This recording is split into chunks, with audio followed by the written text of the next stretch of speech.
आज हम एक बहुत ही दिलचस्प पहेली को सुलझाने वाले हैं। एक ऐसा रहस्य जो हमारे होने, हमारे वजूद के बिल्कुल सेंटर में है। ये कहानी है एक ऐसे एलिमेंट की जो है तो जिंदगी की बुनियाद, लेकिन कुदरत में मिलता है ना के बराबर। तो चलिए कार्बन के इसी अनोखे विरोधाभास की गहराई में उतरते हैं। अजीब सवाल है ना? मतलब सोचिए जरा, इस धरती पर हर जिंदा चीज कार्बन से बनी है, हम और आप भी। फिर भी ये एलिमेंट इतना कम क्यों है? आज इसी गुत्थी को सुलझाना है। चलिए शुरुआत कुछ हैरान करने वाले नंबरों से करते हैं। अपनी जो पृथ्वी की ऊपरी परत है, यानी अर्थ्स क्रस्ट, उसमें खनिजों के रूप में कार्बन कितना है पता है? सिर्फ 0.02%, मतलब कुछ भी नहीं। और यही हाल हवा का भी है।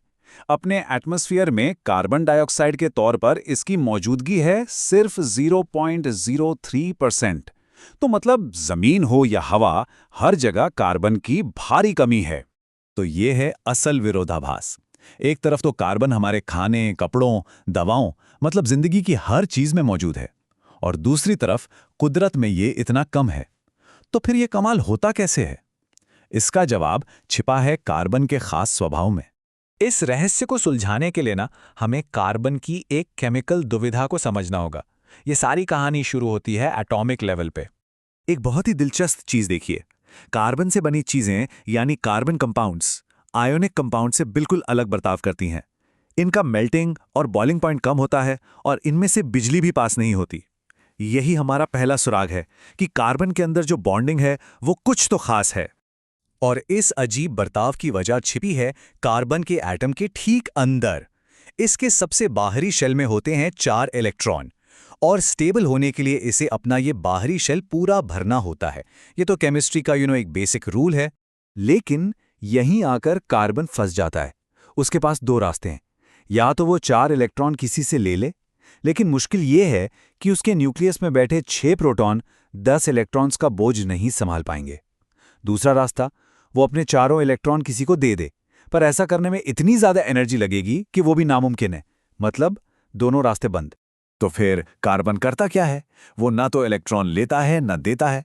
वो एक तीसरा और बहुत ही शानदार रास्ता निकालता है, और यही हमें हमारी पहेली का पहला जवाब मिलता है। लेने देने के झंझट में पड़ने के बजाय कार्बन करता है शेयरिंग, साझेदारी।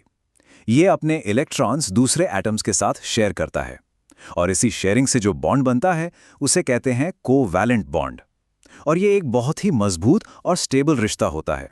इसे समझने के लिए मीथेन का उदाहरण सबसे अच्छा है। देखिए, यहाँ बीच में एक कार्बन एटम है जो 4 हाइड्रोजन एटम्स के साथ अपने इलेक्ट्रॉन्स शेयर कर रहा है। ये कोवैलेंट बॉन्डिंग का एक परफेक्ट एग्जाम्पल है। और जानते हैं ये शेयरिंग इतनी अच्छी तरह काम क्यों करती है? क्योंकि शेयर किए गए इलेक्ट्रॉन अब किसी एक के नहीं बल्कि दोनों एटम्स के हो जाते हैं। नतीजा, दोनों एटम स्टेबल, मतलब एकदम win win situation. Electrons share करने की यही कमाल की आदत कार्बन को देती है 2 जबरदस्त सुपर पावर्स, जो इसे बनाती हैं जीवन का आधार। पहली सुपर पावर है कैटेनेशन। ये कार्बन की एक ऐसी अनोखी काबिलियत है जिससे वो दूसरे कार्बन एटम्स के साथ जुड़कर लंबी लंबी, मजबूत और स्टेबल चेन्स बना सकता है। और दूसरी सुपर पावर है टेट्रावैलेंसी। क्योंकि कार्बन के पास शेयर करने के लिए 4 वैलेंस इलेक्ट्रॉन हैं, तो वो एक ही समय में 4 अलग अलग बॉन्ड बना सकता है। मतलब ये चारों दिशाओं में हाथ बढ़ाकर दूसरे एटम से जुड़ सकता है। इस कैटिनेशन की ताकत देखनी है तो जरा हीरे और ग्रेफाइट को देखिए। दोनों 100% कार्बन है, पर एक में कार्बन एटम्स अलग तरीके से जुड़े हैं और दूसरे में अलग। और इसी जुड़ने के तरीके के फर्क ने एक को बनाया दुनिया का सबसे मजबूत पदार्थ और दूसरे को एकदम नरम और चिकना। कमाल है ना? तो ये दोनों सुपर पावर्स, कैटेनेशन और टेट्रावैलेंसी, मिलकर कार्बन को बनाती हैं द अल्टीमेट मॉलिक्यूलर बिल्डर, एक ऐसा कारीगर जो अनगिनत तरह के मॉलिक्यूल्स बना सकता है। ये देखिए कैटिनेशन का सबसे सीधा साधा रूप। एक कार्बन, फिर 2, फिर 3, एक के बाद एक जुड़ते चले जाते हैं और मीथेन, इथेन, प्रोपेन जैसी लंबी लंबी सीधी चेन्स बनती जाती हैं। लेकिन कहानी यहीं खत्म नहीं होती। सीधी चेन तो बस शुरुआत है। कार्बन इससे कई ज्यादा कर सकता है। ये ब्रांच वाली चेन बना सकता है, गोल गोल रिंग्स बना सकता है, और सिंगल बॉन्ड के साथ साथ डबल और ट्रिपल बॉन्ड भी बना सकता है।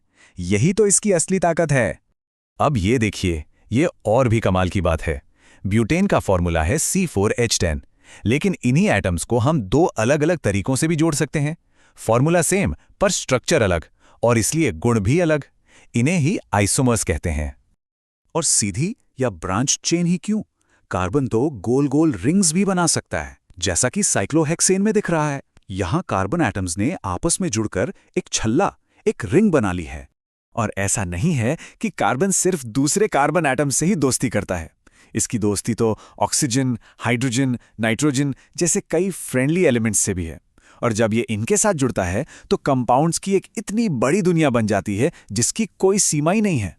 तो अब हम वापस आते हैं अपनी शुरुआती पहेली पर। इसका हल ये है कि कार्बन कितना कम है, इससे फर्क ही नहीं पड़ता।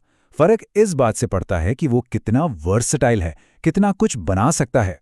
उसकी यही अनोखी बिल्ड करने की क्षमता ही उसे जिंदगी की बुनियाद बनाती है। कार्बन सही मायनों में संभावनाओं का एलिमेंट है। इसी ने हमें जिंदगी दी है। और ये सोचना ही कितना कमाल का है कि हम इसी मास्टर बिल्डर के साथ आगे और क्या क्या बनाने वाले हैं।